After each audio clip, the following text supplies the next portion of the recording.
now begin our discussion on Muhammad Asad, his thoughts and his unpublished letters.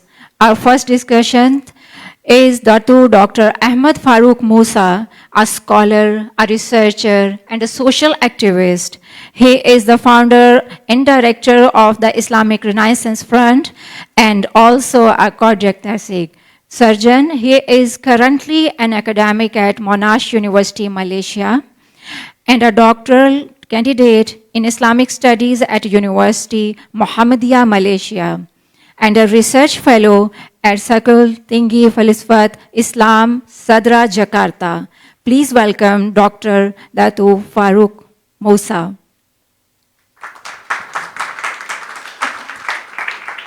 Bismillahirrahmanirrahim.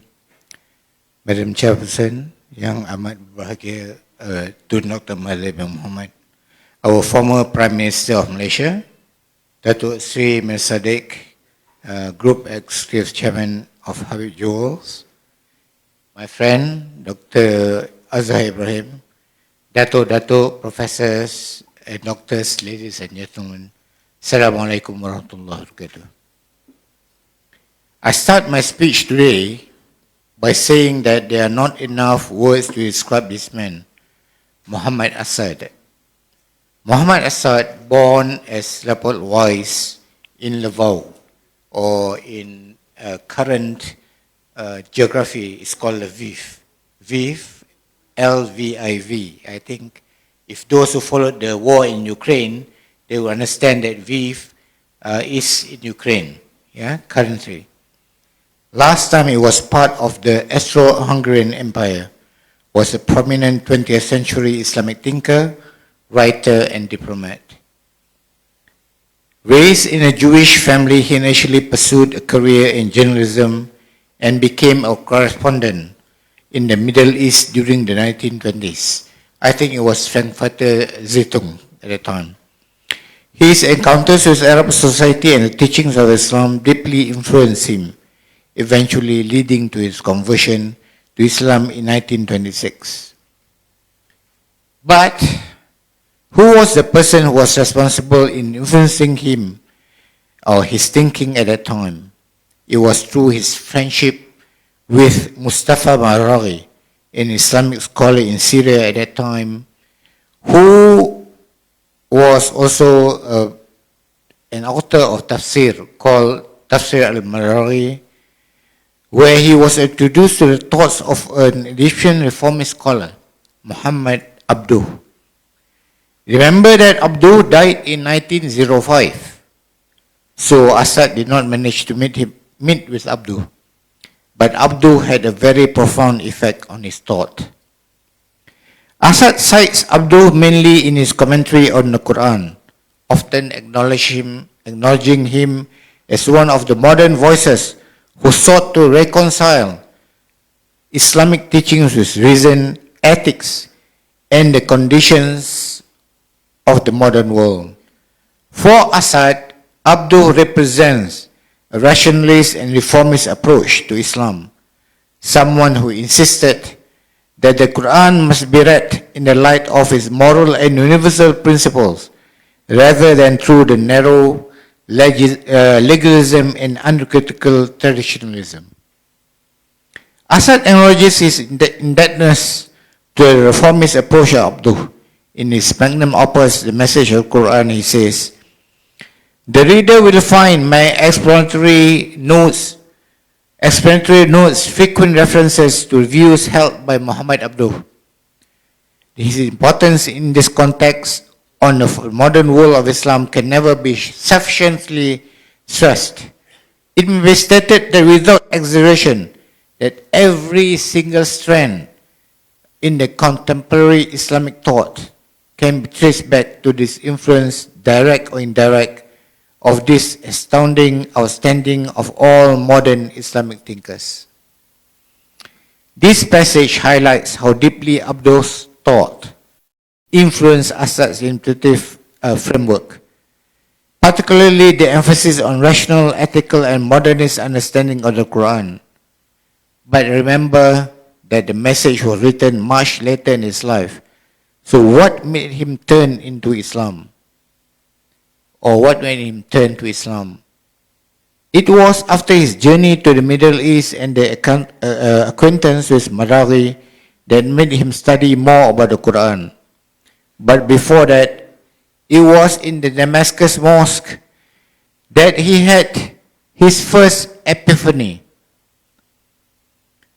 This was written beautifully in his book, The Road to Mecca. You can find this book outside at the IBT counter. That was translated by Islamic Renaissance Fund as Jalan ke Makkah. This book is also at the counter. When he realized what Islam or surrender actually means in lived experience.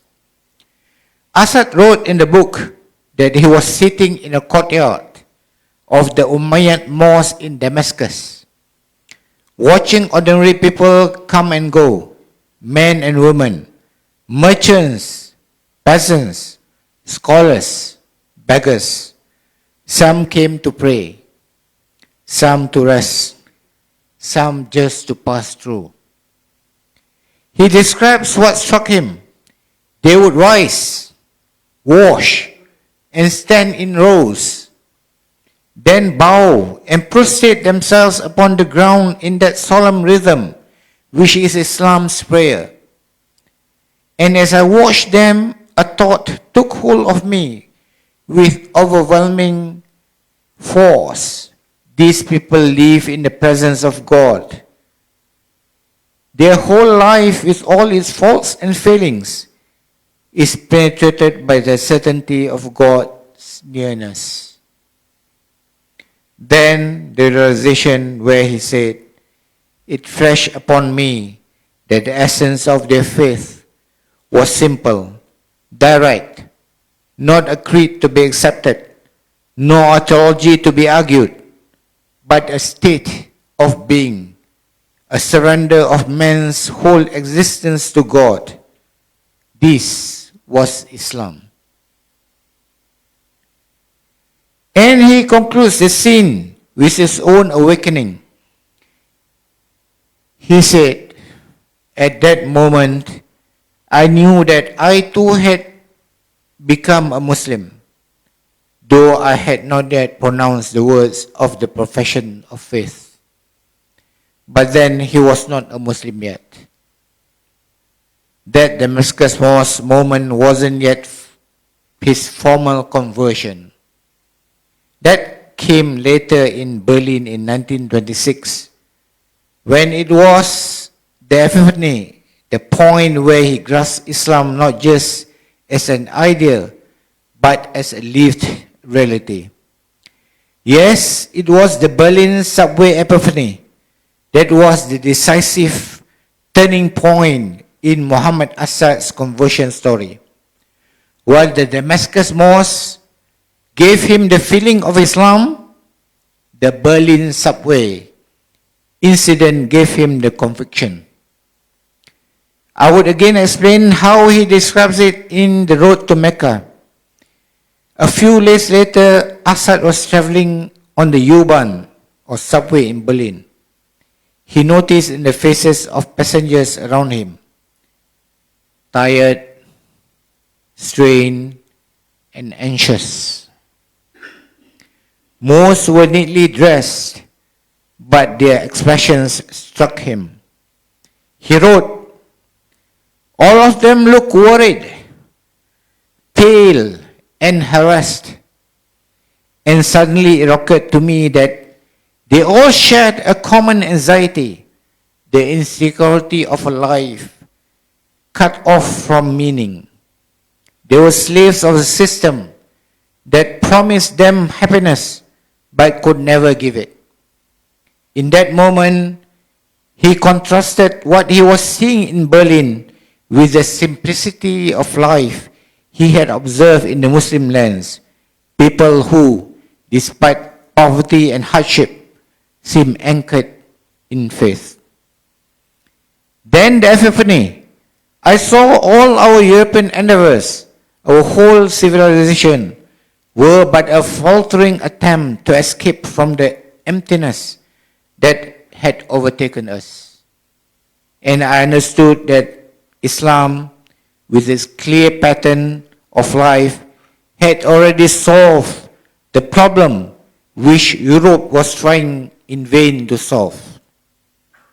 That subway ride gave Assad a sense of urgency, that he could no longer live with the framework of European secular modernity. In that underground train, he compared three very faces with the serene dignity he had seen among the poor villagers. In the East, he realized that Europe's problem was not poverty of goods, but poverty of meaning.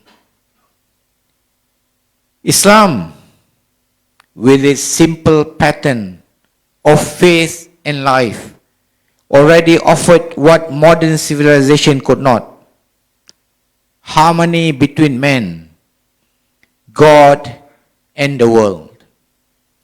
This was the second epiphany, the recognition that he could not return to a purely Western outlook. But the final step came as he read the Quran itself. One short passage arrested him like a thunderbolt. Assad said that he went back to his room after the train ride, and there he saw an open page of the Quran that he was reading. Alhaakumut-takasur. Alhaakumut-takasur. You are obsessed by the greed for more and more. Hatta zultumul maqabir. Until you go down to your graves. Surah Al-Takasur, chapter 102, verse 1 and 2. He felt as though the words that leapt across 14 centuries to describe precisely the sickness of modern society, the endless pursuit of wealth and possessions, the emptiness of consumer civilization, and the inevitability of death, cutting it short. Never before, he wrote, had I seen words that describe so forcefully the spiritual crisis of our age. I knew beyond doubt that this could not have been the work of man. This was God's words. It was the realization that brought the Damascus seed and the Berlin insight to full bloom. In 1926, in Berlin, Leopold Weiss embraced Islam formally, taking the name Muhammad Assad. For him, it was not a leap into the unknown, but a homecoming. I knew now, as I said, with utter certainty, that I had reached home. My wandering was over. My heart at rest. I had found Islam. Together, these three moments, the Damascus Mosque, what we call as the glimpse, the Berlin subway, what I call as the contrast, and the Quranic verse, which I call as the certainty, form an arc of his conversion from intuition to recognition to conviction. He later described it as, the moment I saw the faces of my fellow passengers in the subway, I knew with certainty that I had to become a Muslim. The despair was my own, and Islam was the way out. But, as Datuk Sri Mir Sadiq asked me yesterday, what then brought me to Muhammad Assad?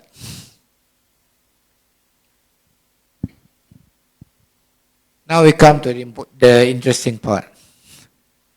Those who knew me when I was younger would not be surprised to the fact that I used to believe in Islamism and I was an Islamist. Here we have Professor Yasmin Anum and Professor Rahmatullah Khan who could attest to it. meaning that I believed that the Quran had laid everything in life for us to follow, and that by establishing a kingdom of God on earth, or Darul Islam, an Islamic state, all our problems would be solved. But then I read the Quran in its entirety with the translation, but found that the Quran was silent on how we should administer a state or a government. I became disillusioned and was searching for answer. I was also searching for answers on a few concepts in the Quran that challenged my scientific mind.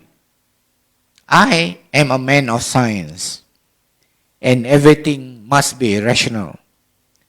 It was not until one day, on my sojourn with the current Mufti of Perlis, who was at that time, he was still a lecturer at the University of Science Malaysia, that I stumbled across the most important interpretation of God's word in the book I was reading on the bed at that time. We were waiting to give a lecture in Seremban at the time. Islam at the Crossroad by none other than Muhammad Asad. In the chapter about education, Asad clearly emphasizes that the Quran is full of exhortations to learn so that you may become wise, that you may think, and that you may know. And also emphasizes on the importance of reason in his elaboration of the verse, وَعَلَّمَ الْآدَمَ أَسْمَاءَ كُلَّهَا, and he imparted unto Adam the name of all things, from Surah Al-Baqarah, verse 31. The Arabic term ism, or what is translated as name, in the verse implies, according to all philologists, an expression conveying the knowledge of a thing. According to Asad, in philosophical terminology, it denotes a concept. The subsequent verses show that owing to this God-given knowledge to those names or conceptual thinking, man is, in certain respect, superior to angels. The names are a symbolic expression of power, of defining term. The power to articulate thinking, which is peculiar to the human being and which enables him, in the words of the Quran, to be God Vicegerent or Khalifa on this world. This articulation in Islam at the Crossroad, the book, had a very profound effect on my mind and my soul. It basically answers the question that I have been asking myself all this while. What was it that was so special about being a mortal being with temptations and definitely not free from committing sins, to be more superior than the ever-obedient angels? The sudden enlightenment led me to search for the message of the Quran. It answers many questions that I have regarding this religion, especially on the issue of predestination, the doctrine of abrogation of what is known as an-nasikh wal-mansukh, whether the Quran is time-bound or timeless, the seemingly contradictory verses of the Quran with the modern science and other pertinent issues. But throughout the pages of the message of the Quran, I found the answers to the questions that were disconcerting to my mind. That was how I discovered Asad, and through him I also discovered the person that had a profound effect on him, Muhammad Abduh. The most precious knowledge that I gained was the reformist agenda of Muhammad Abduh was even much more clearer to me when I read the message. The main problem to many Muslims nowadays is whether Islam would find a way to devise a system between faith and modernity. A century ago, Muhammad Abduh had argued that while certain aspects of religion would remain immutable, especially those concerning ibadah or worship, and aqidah or creed, or known as al-thawabit, the immutable, however, issues of governance should be addressed through human reason, since they fall under the realm of al-mutaghayyirat, the changing, that requires human agency to resolve. It was Abduh's reformist agenda and rationalism, then with its emphasis on reason and God's justice order, which seem as if it might be able to ground a dynamic Islamic theology capable of meeting the challenges of modernity. Now Assad changed me from being an Islamist into a rationalist. And that was how I discovered this magnificent man, Muhammad Assad. I hope my introduction to Muhammad Assad will spur the interest to read the first ever compilation into a book, his personal letters to his friends. This is the book that we are launching today, the unpublished letters of Muhammad Assad. In these letters, you can see Assad from a personal angle, his exasperation, his pain and agony, his hope and his despair. I also hope that you will read his other books, especially the ones I mentioned. Road to Mecca, Islam at the Crossroads, and other books, and not forgetting his most important work that has been considered as his best English translation of the Quran, the message of the Quran. With that, I thank you. Wassalamu alaikum warahmatullahi wabarakatuh. Thank you, Dr. Ahmad Farooq Musa, for sharing your insights on unpublished letters of Muhammad Assad.